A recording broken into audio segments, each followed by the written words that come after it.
In this video, I'll be playing through the riffs of what has been called not only the best Nirvana show, but even the greatest gig of all time. And I'll be using gear that is similar to what Kurt Cobain played that night. But would you believe me when I tell you that this is a show that we have zero audio and video for? In July of 1997, Kerrang! Magazine published their 100 greatest gigs of all time list. How this list was decided, what criteria was used, I have no idea, but Nirvana managed to get 6 of the spots in the top 100, including the number 1 spot. At number 1, Kerrang! Magazine ranked Nirvana's show on August 15, 1991, at the Roxy Theatre in West Hollywood, California as the greatest gig of all time. This wasn't a part of a tour, but instead a one-off show. It was a showcase for Geffen Records, which the band had signed a major label record deal with earlier that year in April. A month later in May, they were at Sound City Studios in Los Angeles to record Nevermind, their first album for Geffen. This August Roxy show was filled with people from the record label and was essentially a way to get the media excited and hyped up about the band and their upcoming new album. After the band played Smells Like Teen Spirit, bassist Chris Novoselic told the crowd that they would be filming a music video for that song that weekend. At the end of the show, record label people from Geffen handed out this flyer to fans who were in attendance to try to recruit extras for the video shoot. At some point in the show, Kurt read the flyer out loud to the crowd.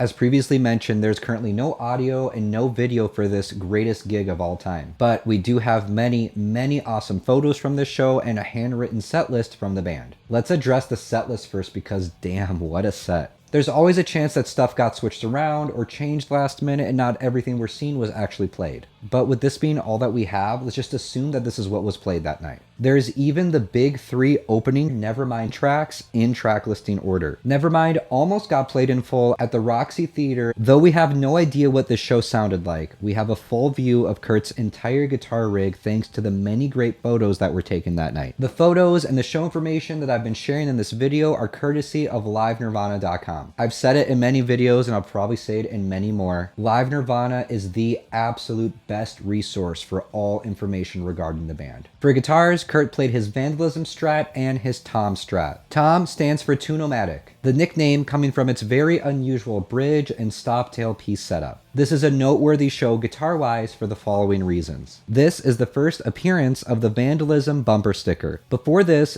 guitar was just a plain black-on-black Strat. From the Roxy and on, it's one of the most iconic and most recognizable Stratocasters in rock music. And for the Tom Strat, this appears to be the only show where it had a blank replacement neck, and this neck is presumed to have been destroyed that night. For my playthrough, I'll be using my replicas of these 2 Strats, and coincidentally, both of my builds are in the same forms both of these guitars were at the Roxy. This wasn't intentional, these just both happen to be my favorite forms of these respective guitars.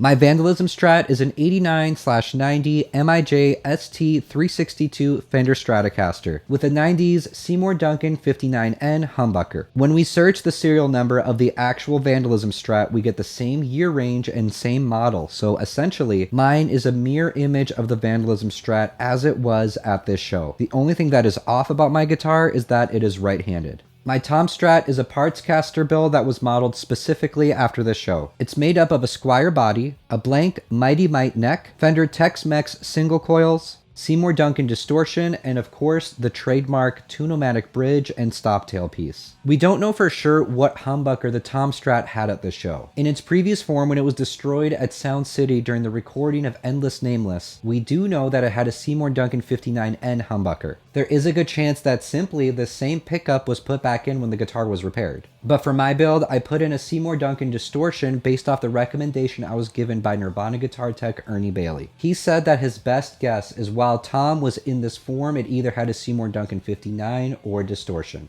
And I already have 2 Strats with 59 humbuckers, so I was happy to have something different in my Tom Strat.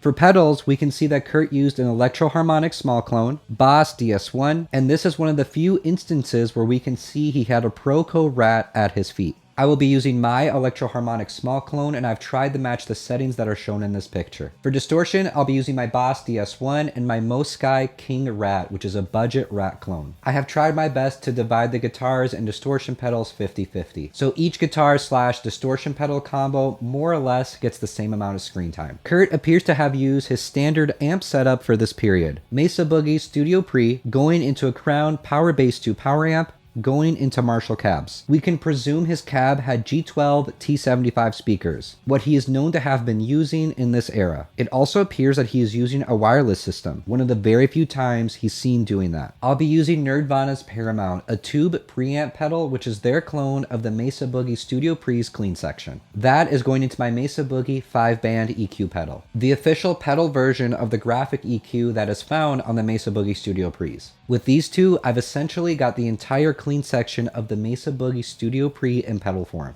Those are then going into my Moyer Cab X2 IR loader pedal, and I am using IRs of G12 T75 speakers. Settings will appear on the screen as they are being used. With us having literally zero reference as to how this show sounded, for all I know, I could be close, I could be super way off, and sadly, unless some footage surfaces, there's a chance that we'll never know. My goal here was to try to get a tone that's in the vein of Kurt's mid-1991 live sound, while his Boss DS1 was still his main distortion. This was a fun set to play through, and it was honestly really refreshing to do a show tone where I'm just kind of dialing things into taste, as opposed to trying to religiously copy some reference tracks. Let me know what you think of this tone in the comments. I'm excited to hear your thoughts. Thank you so much for watching. Don't forget to subscribe for more weekly Nirvana videos like this, and I'll see you in the next one.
cackle, goo goo goo goo.